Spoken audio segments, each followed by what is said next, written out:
स्वागत है एक बार फिर से आप सभी का एग्ज़ाम गुरुजी भाई अरविंद सर यूट्यूब चैनल में। UP police constable radio operator के लिए जीके और साइंस की बेहतरीन सुपर क्लास आपकी स्टार्ट हो चुकी है। दोस्त इसके पहले जितनी भी क्लासेस हुई हैं अगर आप देखना चाहते हैं तो चैनल की प्लेलिस्ट में जा कर के आप सभी क्लास को आसानी से देख सकते हैं। फ़िलहाल मैं यहाँ पे कोई अच्छा सा कलर चूज़ कर लेता हूँ ताकि मैं बेहतरीन क्लासेस आपकी करवा सकूँ। तो एक बार इसे ट्राई कर लेते हैं। बहुत बढ़िया गजब का कलर है। चलिए शुरू करते हैं दोस्त आज के इस इम्पॉर्टेंट क्लास को। देखिए मैं आपको बता दूं आज के इस क्लास में जितने क्वेश्चन हैं ये सारे के सारे आपके यूपी पुलिस या यूपीएसआई में पूछे गए सवाल हैं, जिसमें पहला क्वेश्चन है आपका सक्रिय ज्वालामुखी की मौजूदगी के कारण निम्नलिखित में से किस क्षेत्र को रिंग ऑफ फायर कहा जाता है। फिर से सवाल समझ लीजिए। सक्रिय ज्वालामुखियों की मौजूदगी के कारण निम्नलिखित में से किस क्षेत्र को रिंग ऑफ फायर कहा जाता है। सही उत्तर हो जाएगा आपका, वो हो जाएगा यहाँ पे प्रशांत के रिंग यानी कि पैसिफिक के रिंग। ऑप्शन नंबर बी आपका यहाँ पे बिल्कुल करेक्ट आंसर हो जाएगा। यहाँ पे आप इसका जो एक्सप्लेनेशन है इसको देख सकते हैं। फ़िलहाल मैं यहाँ पे एक्सप्लेन नहीं करूँगा क्योंकि वीडियो लंबी होगी तो ठीक नहीं है। आप इसका जब पीडीएफ मिलेगा तो वहाँ से एक्सप्लेन देख पाएंगे। मैं 2-4 का एक्सप्लेन कर दूँगा लेकिन सभी का कहो तो नहीं हो पाएगा। ओके, आगे बढ़ते हैं। अगला सवाल है कि उस बिंदु को क्या कहा जाता है जहाँ भूकंप के दौरान ऊर्जा का निष्कासन होता है। उस बिंदु को क्या कहा जाता है जहाँ भूकंप के दौरान ऊर्जा का निष्कासन होता है, ये सवाल हमसे पूछा गया है। राइट आंसर जो हो जाएगा आपका यहाँ पे उसे क्या कहा जाता है मेरे प्यारे भाई, अवकेंद्र कहते हैं। क्या कहते हैं? अवकेंद्र कहते हैं यानी हाइपोसेंटर कहते हैं। ऑप्शन सी करेक्ट आंसर हो जाएगा अवकेंद्र। यूपीएसआई में पूछा गया सवाल है। अब यहाँ पर आप इसका एक्सप्लेन देख पाएंगे। ओके, आगे बढ़ते हैं। अगला सवाल है कि बहुत अधिक नमी और भारी वर्षा वाली गर्म उष्णकटिबंधीय स्थिति किस फसल के लिए अनुकूल जलवायु है। यूपीएसआई बैच 2 22 दिसंबर 2017 का सवाल है। सवाल फिर से समझ लीजिए। बहुत अधिक नमी और भारी वर्षा वाली गर्म उष्णकटिबंधीय स्थिति किस फसल के लिए अनुकूल जलवायु है। सही उत्तर हो जाएगा आपका जूट के लिए। डी ऑप्शन करेक्ट आंसर आपका हो जाएगा जूट फसल के लिए। मेरे प्यारे भाई जूट में सबसे ज़्यादा अगर कहा जाए कि उत्पादन किस राज्य में होता है तो प्रथम राज्य है वो है पश्चिम बंगाल। ठीक है, इसको आप ध्यान रखेंगे, आपसे एग्ज़ाम में पूछा जा सकता है। जूट के लिए वर्षा जो है ये कितनी होनी चाहिए तो 150 से 200 सेंटीमीटर वर्षा जो है ये आवश्यक होती है।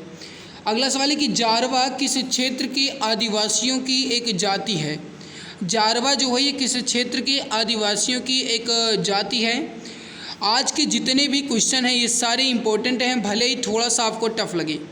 राइट आंसर हो जाएगा अंडमान द्वीप के। डी ऑप्शन करेक्ट आंसर हो जाएगा अंडमान द्वीप। ओके, यहाँ पर थोड़ा सा समझ लीजिए मेरे प्यारे भाई। जारवा जो है ये भारत के अंडमान एवं निकोबार द्वीप समूह की एक प्रमुख जनजाति है। इस जनजाति का संबंध जो है नेग्रिटो समुदाय से है। ठीक है, 1979 में अधिसूचना के द्वारा इसे ट्राइबल रिजर्व एरिया घोषित किया गया था, तो इसको भी आप ध्यान रखेंगे।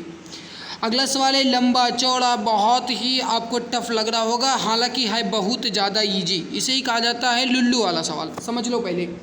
किस बांध के निर्माण के लिए विश्व बैंक ने शुरू में धन दिया था परंतु पर्यावरण संबंधी मुद्दों एवं विस्थापितों के पुनर्निर्वास हेतु भूमि अधिग्रहण की अनिश्चितता के चलते बाद में इस परियोजना से हाथ हटा लिया गया।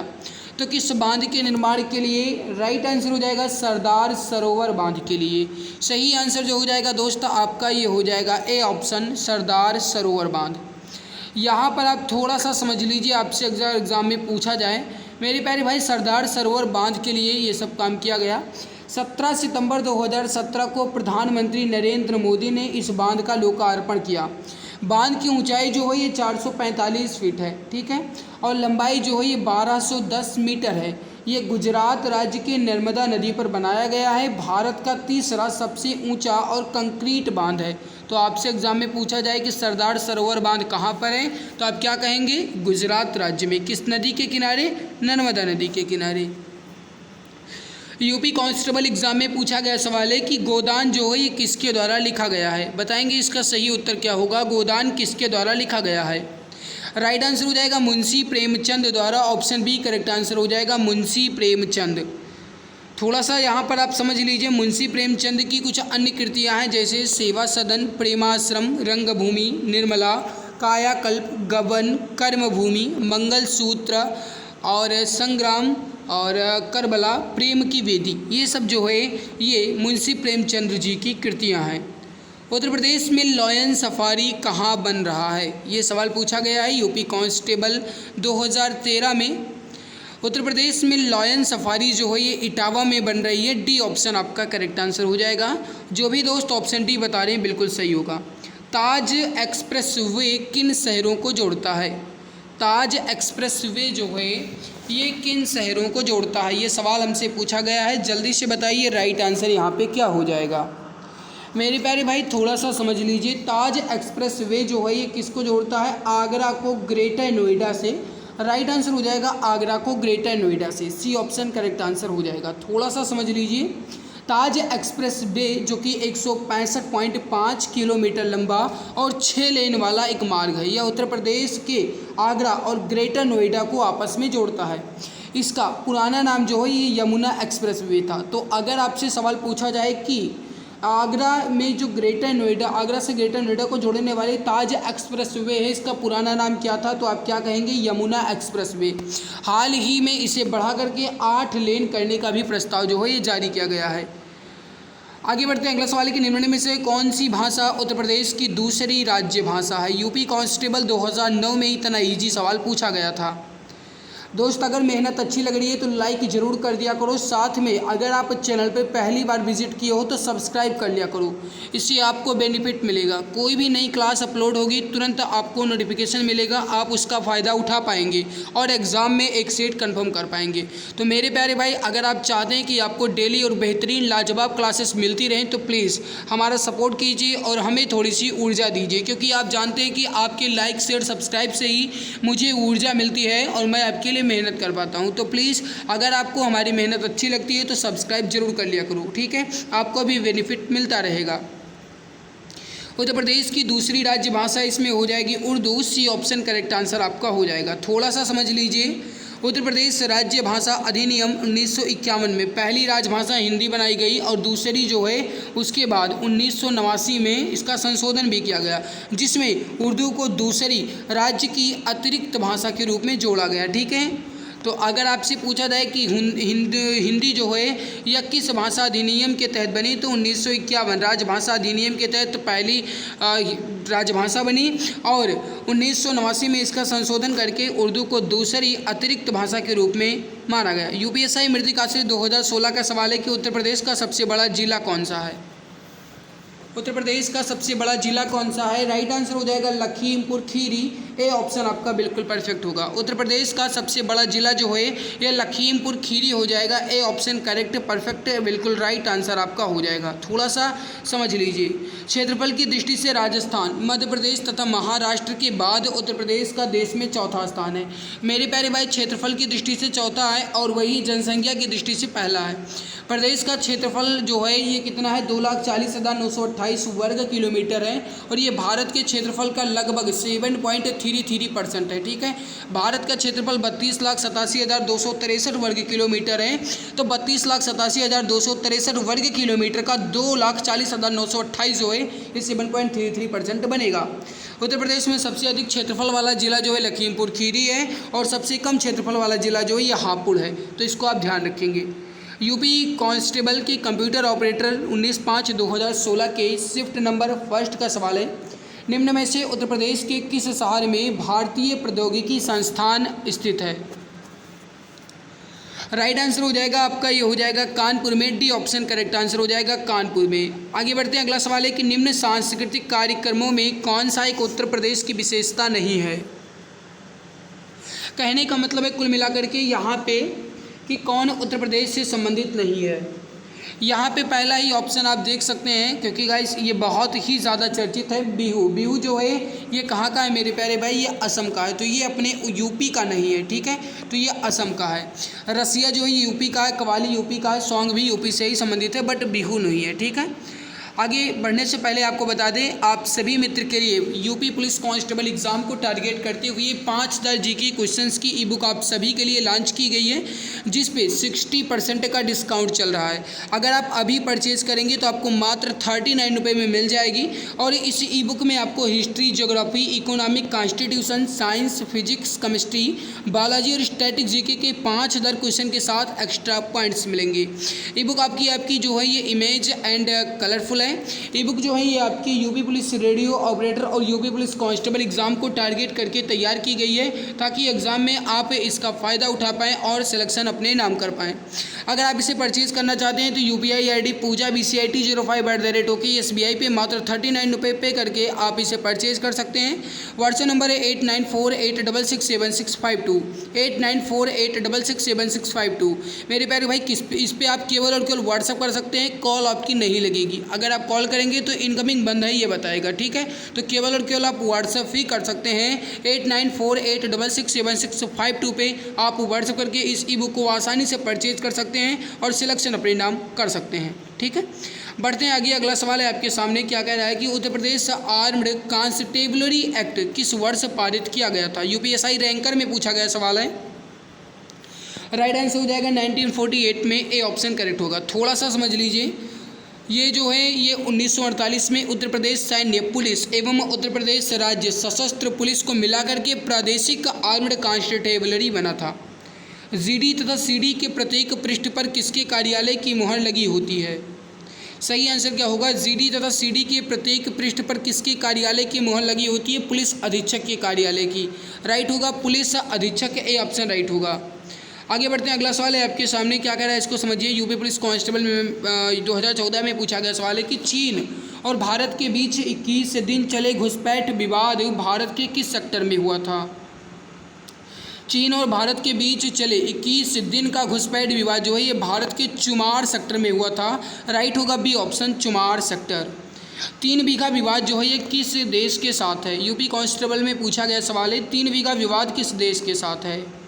राइट आंसर हो जाएगा बांग्लादेश के साथ है, ए ऑप्शन करेक्ट होगा। थोड़ा सा यहाँ पे आप समझ लीजिए, 3 बीघा यानी कि गलियारा भारत और बांग्लादेश की सीमा पर स्थित एक भारत का भूभाग है, जो सितंबर 2011 में बांग्लादेश को लीज पर दिया गया, ताकि बांग्लादेश के दहग्राम, अंगरपोट और नामक अंतर्वेशों को सीधे भूभाग में बांग्लादेश से जोड़ा जा सके।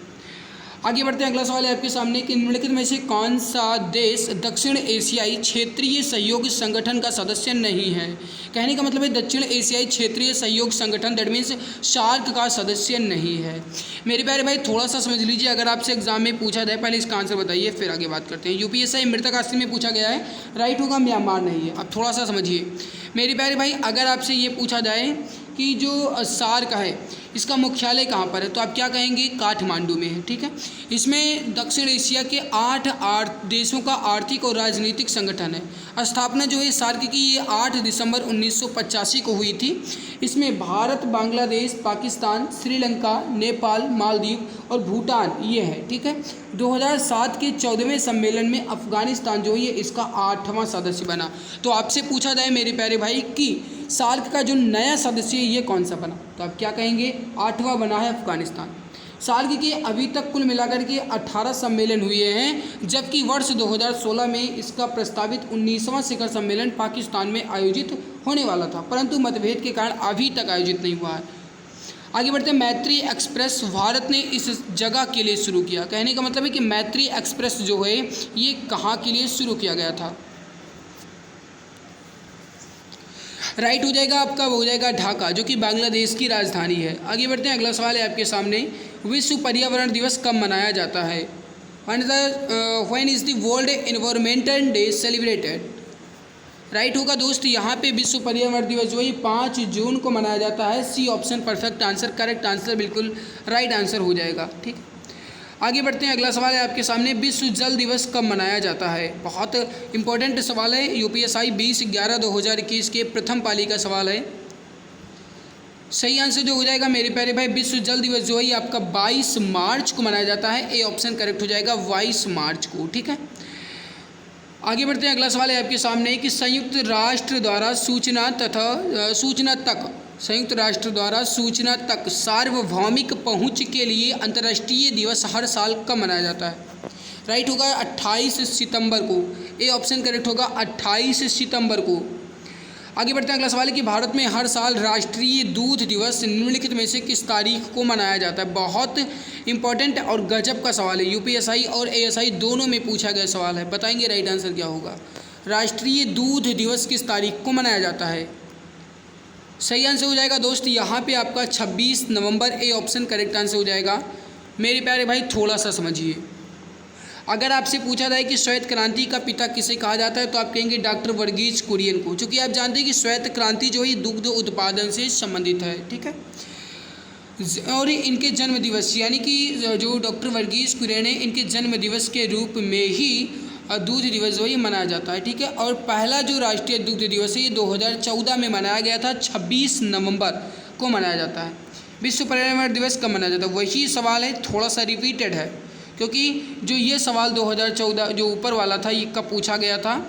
ये आपका यूपीएसआई में पूछा गया, और ये वही सवाल आपका 2019 में पूछा गया था, तो 5 जून होगा। ठीक है, मतलब कहीं ना कहीं मेरे प्यारे भाई रिपीटेड सवाल जरूर आते हैं। अगला सवाल है फेसबुक पर शो देखने के लिए निम्नलिखित में से कौन से प्लेटफॉर्म का उपयोग किया जाता है? भैया इतना ईजी सवाल है। फेसबुक पर हमेशा एक्टिव रहते हो लेकिन क्लास को शेयर नहीं करते हो, ये बड़ी दुख की बात है। क्लास को शेयर जरूर कर दिया करो, इतनी आपकी जिम्मेदारी बनती है। देखो, फेसबुक पर शो देखने के लिए आप किसका उपयोग करोगे? फेसबुक ऐप का ही तो इस्तेमाल करोगे, फेस ऐप का ही तो इस्तेमाल करोगे, लेकिन ये गलत है। क्यों गलत है मित्र? क्योंकि यहाँ पे फेस ऐप लिखा गया है, यहाँ पे फेसबुक वॉच का आप उपयोग करोगे। क्यों? क्योंकि यहाँ पे लिखा गया है फेसबुक पर शो देखने के लिए। भैया अगर ये कह दिया जाता कि फेसबुक जो मेटा कंपनी का है, अगर इस पर आप पोस्ट वगैरह देखने के लिए किसका उपयोग करेंगे तो आप फेसबुक ऐप कह सकते थे, लेकिन हमसे शो, आप साफ तौर पे शो कह दिया गया, मतलब वीडियो वगैरह के लिए, तो हम वॉच पर कहेंगे। ठीक है, तो इसको आप ध्यान रखेंगे। ओके भाई। हाँ, अगर आपसे पूछा जाए फेसबुक की स्थापना कब हुई तो 4 फरवरी 2004 को इसे लॉन्च किया गया मार्क जुकरबर्ग के द्वारा। मुख्यालय हेडक्वार्टर इसका आल्टो कैलिफोर्निया में है, तो इसको भी आप ध्यान रखेंगे। आगे बढ़ते हैं। अगला सवाल है मेरे प्यारे भाई कि निम्नलिखित सोशल नेटवर्किंग कंपनियों में से कौन व्हाट्सएप का मालिक है? हाँ, एक बात आपको और बता दें मेरे प्यारे भाई कि अगर अब ये सवाल आता है तो आपको मेटा देखने को मिलेगा, मेटा, तब आप मेटा ही टिक करेंगे। ठीक है, इसको आप ध्यान रखेंगे। बताएंगे निम्नलिखित सोशल नेटवर्किंग कंपनियों में से कौन व्हाट्सएप का मालिक है? व्हाट्सएप का मालिक कौन है? भाई ये फेसबुक लिखा गया है, आप फेसबुक कह सकते हैं क्योंकि 2021 के अनुसार है। अगर अब कहा जाए मेरे प्यारे भाई तो आप कहेंगे मेटा कंपनी है। ठीक है, मेटा कंपनी है, क्योंकि फेसबुक का नाम बदल करके मेटा कर दिया गया है। ठीक है, तो इसको आप ध्यान रखेंगे। चलिए, यहाँ पे अब आ गया है आपका साइंस का क्वेश्चन। जीके के इंपॉर्टेंट क्वेश्चंस मैंने कंप्लीट कर लिए हैं। साइंस के क्वेश्चन जो ये टीसीएस वाले हैं तो ये भी आपके बहुत इंपॉर्टेंट क्वेश्चंस हैं। और आगे बढ़ने से पहले छोटा सा निवेदन है कि मेहनत अच्छी लगी है तो लाइक जरूर कर दिया करो और क्लास को मित्रों तक शेयर जरूर कर दिया करो। और ये इस ई बुक के बारे में आपको मैंने पहले ही बता दिया है मेरे प्यारे भाई। अगर आप चाहें तो यूपी पुलिस कांस्टेबल एग्ज़ाम में जीके विषय को पूरी तरीके से आप डर जो है ये ख़त्म कर सकते हैं, खल्लास कर सकते हैं। हिस्ट्री, ज्योग्राफी, इकोनॉमिक, कॉन्स्टिट्यूशन सब कुछ कवर किया गया है इसमें। और मेरे प्यारे भाई ये जो आपकी ई बुक है ये आपको 60% डिस्काउंट के साथ मात्र 39 रुपये में मिलेगी। ठीक है, तो आप परचेज कर सकते हैं। व्हाट्सएप नंबर 8948667652 है। निम्नलिखित में से ध्वनि तरंग की विशेषता कौन सी नहीं है? देखो, वेलोसिटी, वेवलेंथ, एम्पलीट्यूड, ये सब है भाई। एम्पलीट्यूड जो है या नहीं, ये सब है। नेचर थोड़ी है, नेचर क्या मतलब होता है? अब जल्दी जल्दी आंसर दीजिएगा। ठीक है, अगला सवाल है एसएससी सीजीएल में पूछा गया सवाल है। किसी तार वाली वाद्य यंत्र से पैदा हुई संगीत की ध्वनि की गुणवत्ता किस पर निर्भर करती है? किसी तार वाले वाद्य यंत्र से पैदा हुई संगीत की ध्वनि की गुणवत्ता किस पर निर्भर करती है? राइट आंसर हो जाएगा ध्वनि के तरंग के रूप पर। राइट क्या होगा? ध्वनि के तरंग के रूप पर। डी ऑप्शन करेक्ट होगा। आगे बढ़ते हैं। अगला सवाल है कि निम्नलिखित में से कौन सी गैस फिलामेंट के जीवन काल को बढ़ाने के लिए ताप्त दीप्त बल्बों में भरी जाती है? वही सवाल, इजी सवाल। फिलामेंट के जीवन काल को बढ़ाने के लिए, कहने का मतलब कुल मिलाकर के बल्ब में कौन सी गैस भरी जाती है, नाइट्रोजन। कभी कभी आर्गन भी मिलता है, तो भाई दोनों मिक्सर होती है, क्योंकि यहाँ पर आप थोड़ा सा एक्सप्लेन देख लीजिए। चलिए कोई बात नहीं, आप देखिएगा इसे PDF में, क्योंकि मैं अगर पूरा एक्सप्लेन करते हुए चलूँगा तो वीडियो लंबी हो जाएगी, ठीक नहीं है। मैंने कहा ना PDF टेलीग्राम पे मिल जाएगी भाई, देख लेना। निम्नलिखित में से किस प्रकार के दर्पण में प्रकाश का पार्श्व व्युत्क्रमण प्रदर्शित किया जाता है। MTS में पूछा गया सवाल है, किस प्रकार के दर्पण में प्रकाश का पार्श्व व्युत्क्रमण प्रदर्शित किया जाता है। आज है भैया बहुत गजब सवाल है। एक बच्चे ने हमारे पास कमेंट्स किया था कि सर आप वही पुराने क्वेश्चन ही करवाते रहते हो, नए क्वेश्चन करवाओ। तो मैंने सोचा चलो भाई उनका ही कहा माना जाए, आज नया क्वेश्चन करवाया जाए। इस वजह से आज मैंने बेहतरीन क्वेश्चन लिए हैं। ये MTS में पूछा गया सवाल, किस प्रकार के दर्पण में प्रकाश का पार्श्व व्युत्क्रमण प्रदर्शित होता है। राइट होगा आपका समतल दर्पण में, प्लेन मिरर में। राइट होगा D ऑप्शन। थोड़ा सा आप इसको समझ लीजिए। समतल दर्पण में किसी वस्तु का प्रतिबिंब जो है दर्पण के पीछे उतनी ही दूरी पर बनता है जितनी दूरी पर वस्तु दर्पण के सामने रखी जाती है। ये प्रतिबिंब जो है काल्पनिक वस्तु के बराबर और पार्श्व यानी कि उल्टा होता है। समतल दर्पण में पार्श्व जो है ये व्युत्क्रमण प्रदर्शित करता है, तो इसको आप ध्यान रखिए। आगे बढ़ते अगला सवाल है कि किसी स्क्रीन पर बनी छवि को डैश छवि कहा जाता है, जबकि एक समतल दर्पण द्वारा बनाई गई छवि को क्या कहा जाएगा। इसका आंसर आप बताएंगे। राइट आंसर क्या हो जाएगा, एग्जाम की दृष्टि से इंपॉर्टेंट सवाल है। देखिए किसी स्क्रीन पर बनी छवि को क्या कहा जाएगा। मेरे प्यारे भाई थोड़ा सा समझ लीजिए, MTS 2021 में पूछा गया सवाल है, ठीक है। मैंने इसमें आपके सभी वही क्वेश्चन लिए हैं मेरे प्यारे भाई जो आपके एग्जाम में आ सकते हैं। अब इतना समझो आप। देखो किसी स्क्रीन पर बनी छवि को वास्तविक छवि कहा जाता है, जबकि एक समतल दर्पण द्वारा बनाई गई छवि को आभासी छवि कहा जाएगा। जो स्क्रीन पर बनेगी वो वास्तविक बनेगी, ठीक है। वास्तविक जो है मेरे प्यारे भाई बनती है, और आभासी जो है सीधा बनता है, हमेशा सीधा बनता है समतल दर्पण। तो राइट क्या होगा, A option perfect, right correct होगा। आगे बढ़ते हैं। अगला सवाल है कि यदि प्रकाश एक दूसरे के सामने रखे गए तो दो समतल दर्पणों से परावर्तित हो तो कितने प्रतिबिंब। कहने का मतलब है कि एक प्रकाश एक दूसरे के सामने रखे जाए, अगर प्रकाश एक दूसरे के सामने रखे जाते हैं तो दो समतल दर्पण से परिवर्तित हों तो कितने प्रतिबिंब बनेंगे। भैया पता ही नहीं कितने बनेंगे, मतलब कोई वैल्यू भी नहीं है, मतलब इनफाइनाइट होंगे। कहने का मतलब अनंत होंगे। राइट क्या होगा, V ऑप्शन, ठीक है। GD 2021 में पूछा गया सवाल है। अगला, निम्नलिखित में से किसका उपयोग सर्च लाइटों में परावर्तक के रूप में किया जाता है। सर्च लाइटों में परावर्तक के रूप में किया जाता है, बताएंगे राइट आंसर क्या होगा। जल्दी जल्दी आंसर दीजिए। सही आंसर हो जाएगा आपका, हो जाएगा अवतल दर्पण का C ऑप्शन करेक्ट आंसर आपका, परफेक्ट आंसर हो जाएगा। यहाँ पे आप इसका एक्सप्लेन देख लीजिएगा PDF के साथ। आगे बढ़ते हैं, अगला सवाल देखते हैं। इनमें से किस स्थिति में बल्ब में धारा प्रवाहित होना बंद हो जाएगी। राइट आंसर क्या हो जाएगा, अगर परिपथ ही टूट जाएगा। मतलब कहने का मतलब अगर मतलब सरल भाषा में समझा जाए मेरे प्यारे भाई, तो अगर वायरिंग या फिर तार वगैरह टूट जाएंगे तो बल्ब में धारा कहाँ मिलेगी, बल्ब कहाँ जलेगा। तो वही बात है, परिपथ ही अगर टूट जाएगा तो क्या होगा, बल्ब नहीं जलेगा ना। आगे बढ़ते हैं। निम्नलिखित में से कौन सा विद्युत फ्यूज बनाने के लिए उपयोग की गई तार का एक गुण है। MTS में पूछा गया सवाल। नेक्स्ट, निम्नलिखित में से कौन सी विद्युत फ्यूज बनाने के लिए उपयोग में जो तार की उपयोग किया जाता है उसका गुण बता रहा है। मतलब भाई देखो विद्युत फ्यूज जो है इसका मुख्य गुण होता है कि इसका गलनांक जो होता है ना ये बहुत ज़्यादा होता है, गलनांक अधिक होता है, इस वजह से ये शीघ्र ही पिघल जाती है। हाँ, अगर आपसे ये सवाल पूछा जाए कि फ्यूज जो बनती किसकी है तो आप क्या कहेंगे, मुख्य रूप से तो शीशा की बनती है, बट टिन मिश्र धातु का भी इसमें कुछ उपयोग किया जाता है। ओके, और इसे अत्यधिक गलनांक क्यों किया जाता है, ताकि ये खराब ना हो।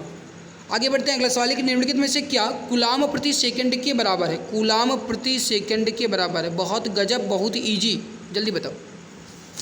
लाइक कर दिया करो, इतनी जिम्मेदारी आपकी बनती है कि आप अपनी जिम्मेदारी को समझ पाओ। कूलाम प्रति सेकंड मतलब होता है भैया एम्पियर, यानी विद्युत धारा मापने के लिए हम किसका उपयोग करते हैं, एम्पियर का, और एम्पियर को ही हम कूलाम प्रति सेकंड कहेंगे। अब क्यों कहेंगे समझते होंगे, क्योंकि धारा का जो सूत्र होता है ये क्या होता है, आवेश बटे समय, यानी कि जितने मतलब कि एक सेकंड में या फिर एक इकाई समय में जो आवेश उपयोग किया जाता है उसे हम क्या कहते हैं, धारा कहते हैं। ओके, यहाँ पर आप देख सकते हैं इसका फिलहाल 1 एम्पियर बराबर 1 कूलाम प्रति सेकंड होता है। और चलिए जानते ही हैं इतना। एम्पियर के संबंध में सही कथन की पहचान करें। सही कथन की पहचान करें, CHSL में पूछा गया सवाल है, मतलब अच्छे एग्जाम में पूछे गए सवाल हैं, इतना समझो। CGL, CHSL, MTS ये सब पूछे गए हैं। एम्पेयर के संबंध में सही कथन की पहचान करें।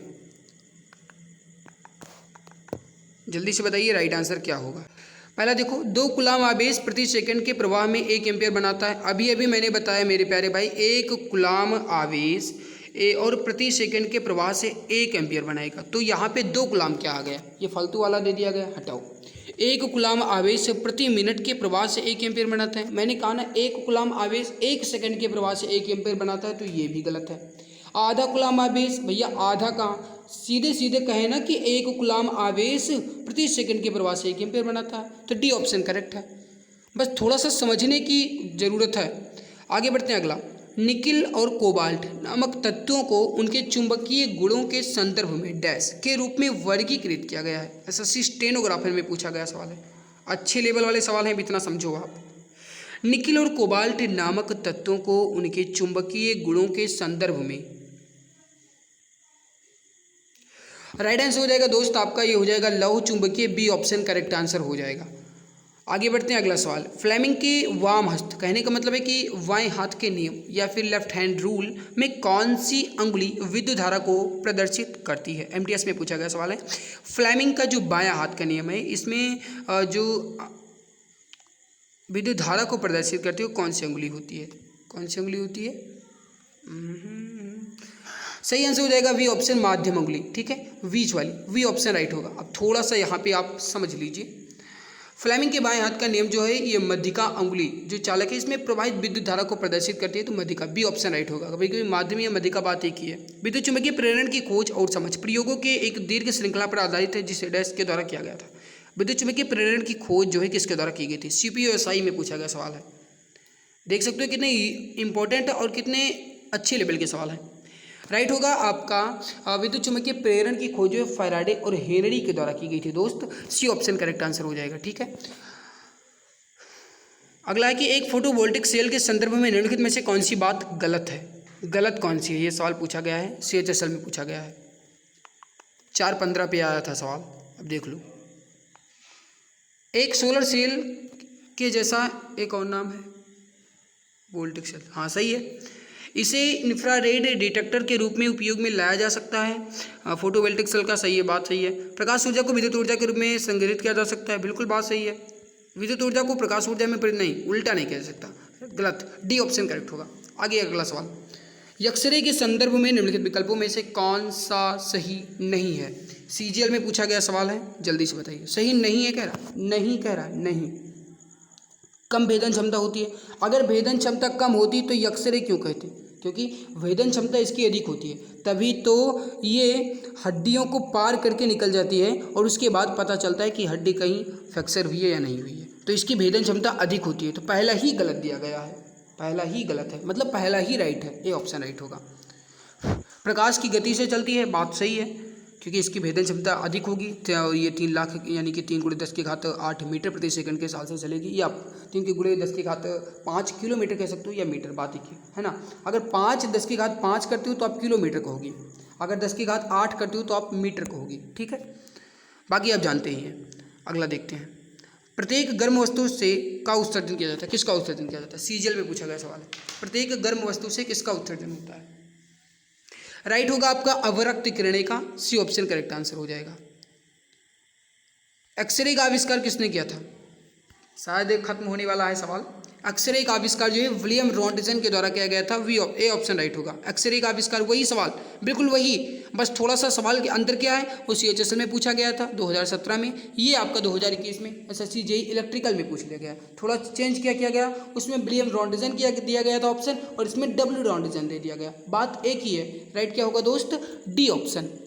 आगे बढ़े, अगला सवाल, लान वोमर का आविष्कार किसने किया? राइट आंसर हो जाएगा आपका यहाँ पे, वो हो जाएगा एडविन वियर्ड वंडिंग के द्वारा, एडविन वियर्ड वंडिंग, सी ऑप्शन करेक्ट आंसर हो जाएगा। इलेक्ट्रिक ट्रॉम का जो आविष्कार किसके द्वारा किया गया था? राइट हो जाएगा आपका, ये हो जाएगा फियोदोर पिरोतोस्की के द्वारा, ठीक है। आगे बढ़ते हैं, अगला सवाल, पोस्ट इट नाइट का आविष्कार किसने किया? Post it night, right answer हो जाएगा आपका, ये हो जाएगा आर्थर फ्राई के द्वारा, बी ऑप्शन करेक्ट आंसर हो जाएगा। अगला, एक तरंग की आवृत्ति इसके या इसकी व्युत्क्रम होती है, किसकी व्युत्क्रम होती है? तरंग की आवृत्ति जो है मेरे प्यारे भाई ये समय अवधि के व्युत्क्रम होती है, यानी 1/, समय अवधि। तरंग जो है 1/, समय अवधि के बराबर होगा। तरंग की आवृत्ति फ्रीक्वेंसी। निम्नलिखित में से किन विद्युत चुंबकीय तरंगों के संसूचन के लिए गीगर ट्यूब का उपयोग किया जाता है? राइट आंसर हो जाएगा gamma Kiran, A option correct answer हो जाएगा।